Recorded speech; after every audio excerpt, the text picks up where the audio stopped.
Nesbit.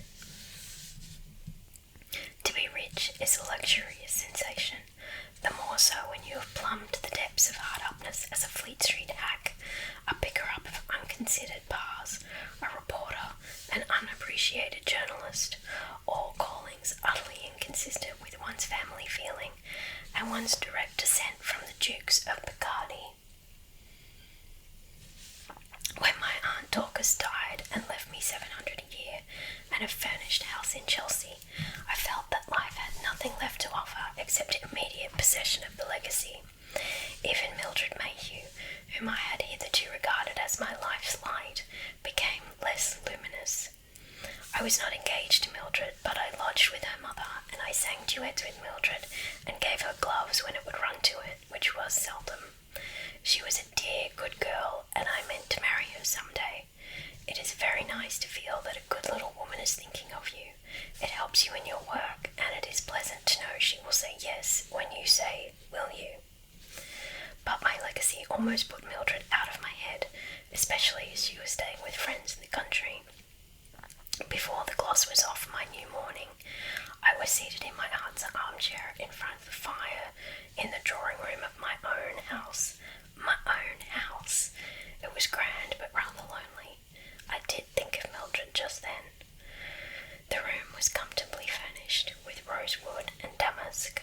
On the walls hung a few fairly good oil paintings, but the space above the mantelpiece was disfigured by an exceedingly bad print, The Trial of Lord William Russell, framed in a dark frame. I got up to look at it. I had visited my aunt with dutiful regularity, but I never remembered seeing this frame before. It was not intended for a print, but for an oil painting. It was of fine ebony, beautifully and curiously carved. I looked at it with growing interest, and when my aunt's housemaid, I had retained her modest staff of servants, came in with the lamp, I asked her how long the print had been there. Mistress only bought it 2 days before she took ill, but the frame, she didn't want to buy a new one, so she got this out of the attic. There's lots of curious old things there, sir. Had my aunt had this frame long? Oh, yes, sir, it must have come long before I did, and I've been here 7 years come Christmas. There was a picture in it, that's upstairs too, but it's that black and ugly, it might as well be a chimney back. I felt a desire to see this picture. What if it was some priceless old master, in which my aunt's eyes had only seen rubbish? Directly after breakfast next morning, I paid a visit to the attic. It was crammed with old furniture enough to stock a curiosity shop. All the house was furnished solidly in the mid-Victorian style, and in this room everything not in keeping with the drawing-room suite ideal was stowed away. Tables of papier-mâché and mother-of-pearl. Straight-backed chairs with twisted feet and faded needlework cushions. Fire screens of gilded carving and beaded banners. Oak bureau with brass handles. A little work table with its faded, moth-eaten silk fluting hanging in disconsolate shreds. On these, and the dust that covered them, blazed the full daylight as I pulled up the blinds. I promised myself a good time in re-enshrining these household gods in my parlour, and promoting the Victorian suite to the attic, but at present my business was to find the picture as black as the chimney back, and presently, behind a heap of fenders and boxes, I found it. Jane, the housemaid, identified it at once. I took it downstairs carefully and examined it. Neither subject nor colour was distinguishable. There was a splodge of a darker tint in the middle, but whether it was figure or tree or house, no man could have told. It seemed to be painted on a very thick panel bound with leather. I decided to send it to one of those persons who pour on rotting family portraits the water of eternal youth, but even as I did so I thought, why not try my own restorative hand at a corner of it? My bath sponge soap and nail brush, vigorously applied for a few seconds, showed me that there was no picture to clean. Bare oak presented itself to my persevering brush. I tried the other side, Jane watching me with indulgent interest. The same result. Then truth dawned on me. Why was the panel so thick? I tore off the leather binding, and the panel divided and fell to the ground in a cloud of dust. There were 2 pictures that had been nailed face to face. I leaned them against the wall, and the next moment I was leaning against it myself. For one of the pictures was myself, a perfect portrait, no shade of expression or turn of feature wanting. Myself, in the dress men wore when James I was king. When had this been done, and how, without my knowledge? Was this some whim of my aunt's? Law, sir, the shrill surprise of Jane at my elbow. What a lovely photo it is. Was it a fancy ball, sir? Yes, I stammered. I don't think I want anything more now. You can go. She went, and I turned, still with my heart beating violently, to the other picture. This was a beautiful woman's picture. Very beautiful she was. I noted all her beauties: straight nose, low brows, full lips, thin hands, large, deep, luminous eyes. She wore a black velvet gown. It was a 3/4 length portrait. Her arms rested on a table beside her, and her head on her hands, but her face was turned full forward, and her eyes met those of the spectator bewilderingly. On the table by her were compasses and shining instruments whose uses I did not know, books, a goblet, and a heap of papers and pens. I saw all this afterwards. I believe it was a quarter of an hour before I could turn my eyes from her. I have never seen any other eyes like hers. They appealed, as a child's or a dog's do. They commanded, as might those of an empress. Shall I sweep up the dust, sir? Curiosity had brought Jane back. I acceded. I turned from her my portrait. I kept between her and the woman in the black velvet. When I was alone again, I tore down the trial of Lord William Russell, and I put the picture of the woman in its strong ebony frame. Then I wrote to a frame maker for a frame for my portrait. It had so long lived face to face with this beautiful witch that I had not the heart to banish it from her presence. I suppose I am sentimental, if it be sentimental to think such things as that. The new frame came home, and I hung it opposite the fireplace. An exhaustive search among my aunt's papers showed no explanation of the portrait of myself, no history of the portrait of the woman with the wonderful eyes. I only learned that all the old furniture together had come to my aunt at the death of my great-uncle, the head of the family, and I should have concluded that the resemblance was only a family one, if everyone who came in had not exclaimed at the speaking likeness. I adopted Jane's fancy ball explanation,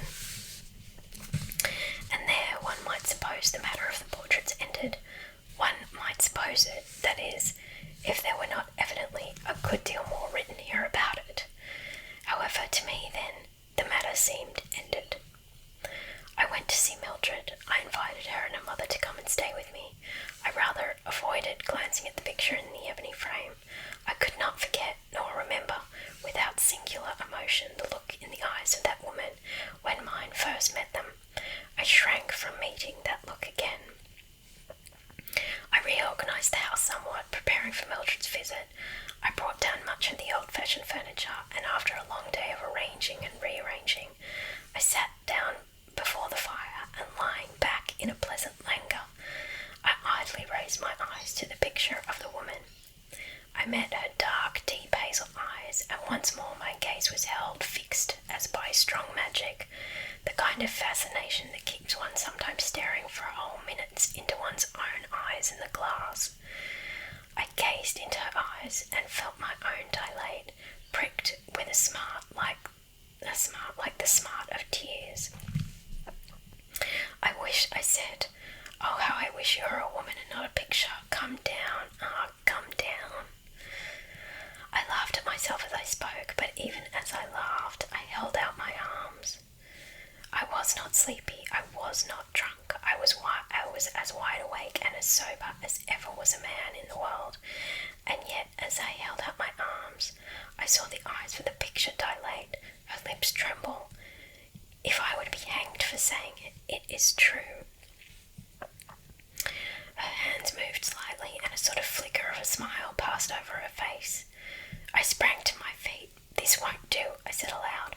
"Firelight does play strange tricks. I'll have the lamp." I made for the bell. My hand was on it when I heard a sound behind me and turned, the bell still unrung. The fire had burned low, and the corners of the room were deeply shadowed, but surely there, behind the tall worked chair, was something darker than a shadow. "I must face this out," I said, "or I shall never be able to face myself again." I left the bell. I seized the poker and battered the dull coals to a blaze. Then I stepped back resolutely and looked at the picture. The ebony frame was empty. From the shadow of the worked chair came a soft rustle, and out of the shadow the woman of the picture was coming toward me. I hope I shall never again know a moment of terror as blank and absolute. I could not have moved or spoken to save my life. Either all the known laws of nature were nothing, or I was mad. I stood trembling, but I am thankful to remember I stood still while the black velvet gown swept across the hearthrug toward me.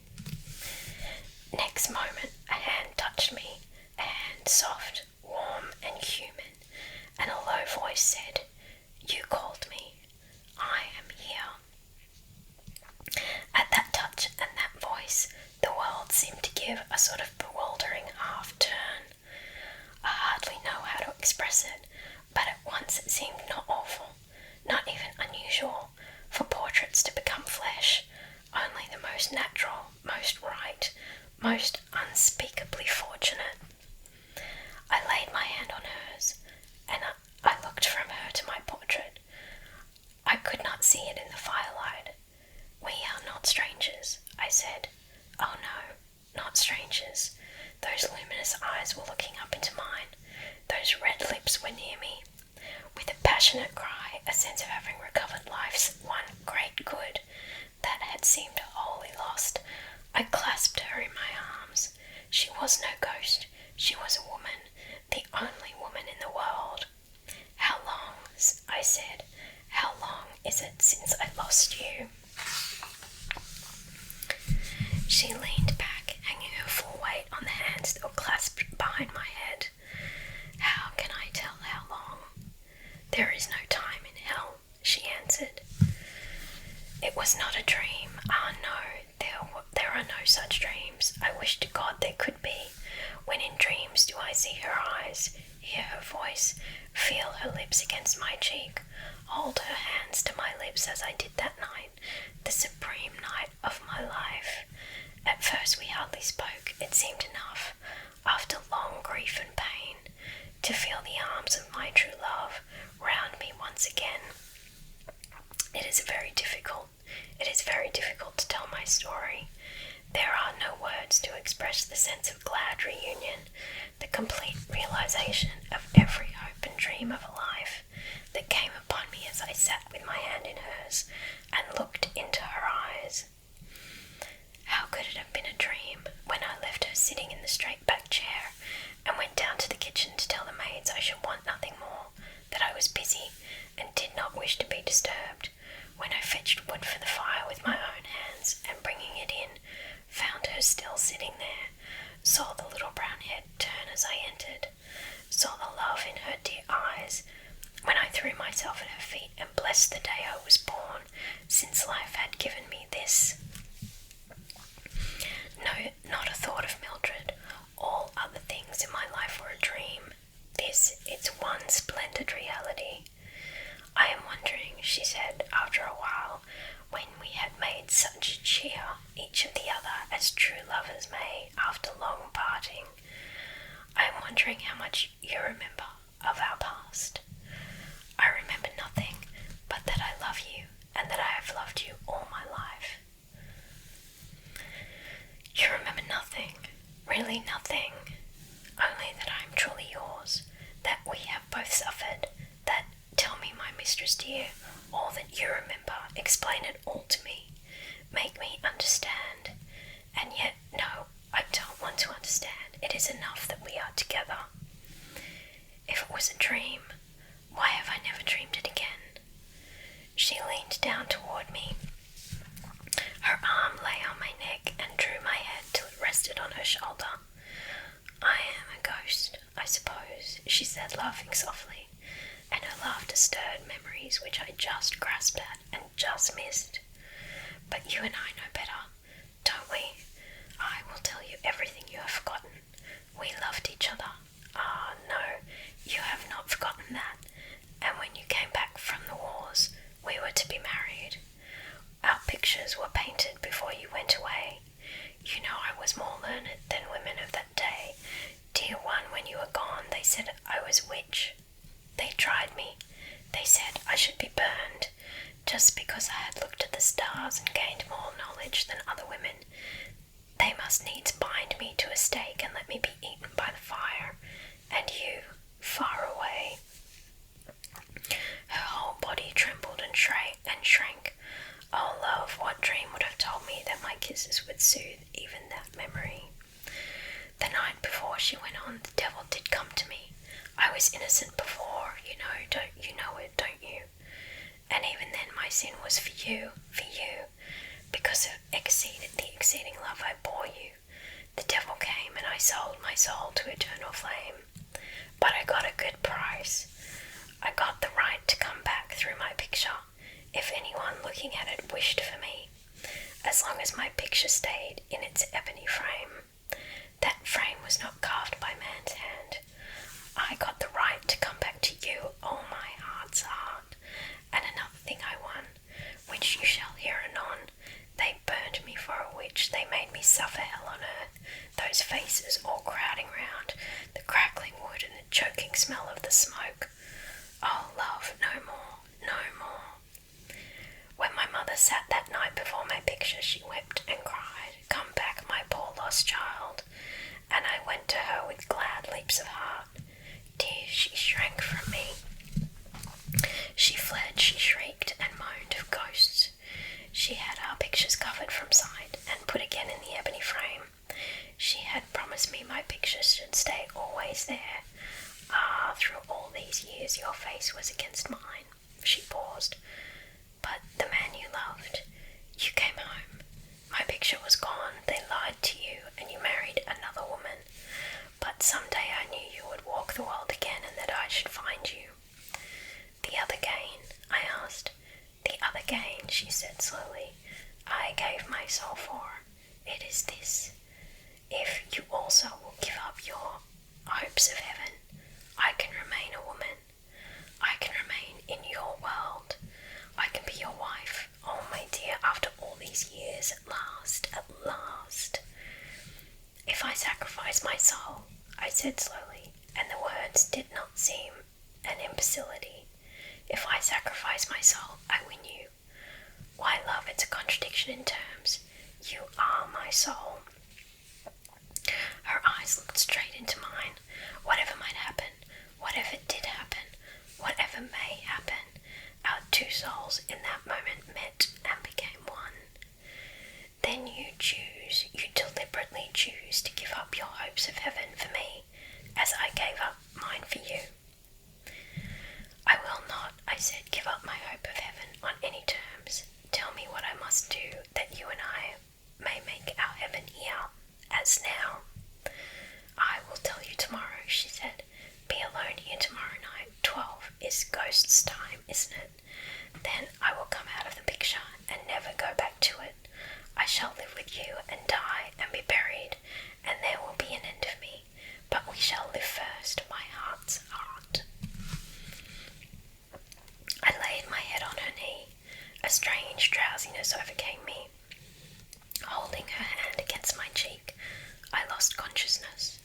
When I awoke, the grey November dawn was glimmering ghost-like through the uncurtained windows. My head was pillowed on my arm and rested. I raised my head quickly. Not on my lady's knee, but on the needle-worked cushion of the straight-backed chair. I sprang to my feet. I was stiff with cold and dazed with dreams, but I turned my eyes on the picture. There she sat, my lady, my dear love. I held out my arms, but the passionate cry I would have uttered died on my lips. She had said 12 o'clock. Her lightest word was my law. So I only stood in front of the picture and gazed into those grey-green eyes till tears of passionate happiness filled my own. Oh, my dear, how shall I pass the hours till I hold you again? No thought then of my whole life's completion and consummation being a dream. I staggered up to my room, fell across my bed and slept heavily and dreamlessly. When I awoke, it was high noon. Mildred and her mother were coming to lunch. I remembered at 1 o'clock, Mildred coming and her existence. Now indeed the dream began. With a penetrating sense of the futility of any action apart from her, I gave the necessary orders for the reception of my guests. When Mildred and her mother came, I received them with cordiality, but my genial phrases all seemed to be someone else's. My voice sounded like an echo. My heart was not there. Still, the situation was not intolerable. Until the hour when afternoon tea was served in the drawing room, Mildred and mother kept the conversational pot boiling with a profusion of genteel commonplaces, and I bore it as one inside of heaven can bear mild purgatory. I looked up at my sweetheart in the ebony frame, and I felt that anything which might happen, any irresponsible imbecility, any bathos of boredom, was nothing if, after all, she came to me again. And yet, when Mildred too looked at the portrait and said, "Doesn't she think a lot of herself? Theatrical character, I suppose. One of your flames, Mr. Devine." I had a sickening sense of impotent irritation which became absolute torture when Mildred, how could I ever have admired that chocolate box barmaid style of prettiness, threw herself into the high-backed chair, covering the needlework with ridiculous flounces, and added, "Silence gives consent. Who is it, Mr. Devine? Tell us all about her. I am sure she has a story." Poor little Mildred, sitting there smiling, serene in her confidence that her every word charmed me, sitting there with her rather pinched waist, her rather tight boots, her rather vulgar voice, sitting in the chair where my dear lady had sat when she told me her story. I could not bear it. "Don't sit there," I said. "It's not comfortable." But the girl would not be warned. With a laugh that set every nerve in my body vibrating with annoyance, she said, "Oh dear, mustn't I even sit in the same chair as your black velvet woman?" I looked at the chair in the picture. It was the same, and in her chair Mildred was sitting. Then a horrible sense of the reality of Mildred came upon me. Was all this a reality after all? But for fortunate chance might Mildred have occupied not only her chair, but her place in my life. I rose. "I hope you won't think me very rude," I said, "but I am obliged to go out." I forget what appointment I alleged. The lie came readily enough. I faced Mildred's pouts with the hope that she and her mother would not wait dinner for me. I fled.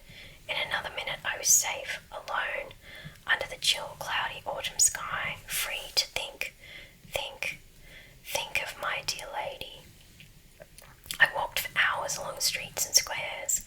I lived over and over every look, word, and hand touch, every kiss. I was completely, unspeakably happy. Mildred was utterly forgotten. My lady of the ebony frame filled my heart and soul and spirit. As I heard 11 boom through the fog, I turned and went home. When I got to my street, I found a crowd surging through it, a strong red light filling the air. A house was on fire. Mine. I elbowed my way through the crowd, the picture of my lady, that at least I could save.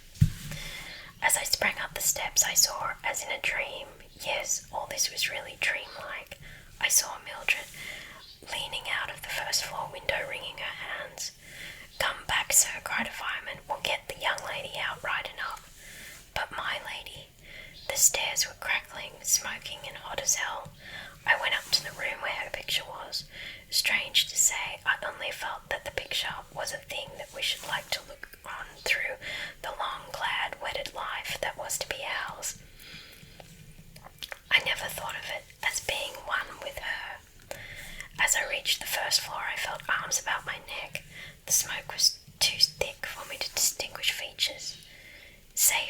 voice whispered. I clasped a figure in my arms and bore it with a strange disease down the shaking stairs and out into safety. It was Mildred. I knew that directly. I clasped her. "Stand back," cried the crowd. "Everyone's safe," cried a fireman. The flames leapt from every window. The sky grew redder and redder. I sprang from the hands that would have held me. I leapt up the steps. I crawled up the stairs. Suddenly, the whole horror came to me.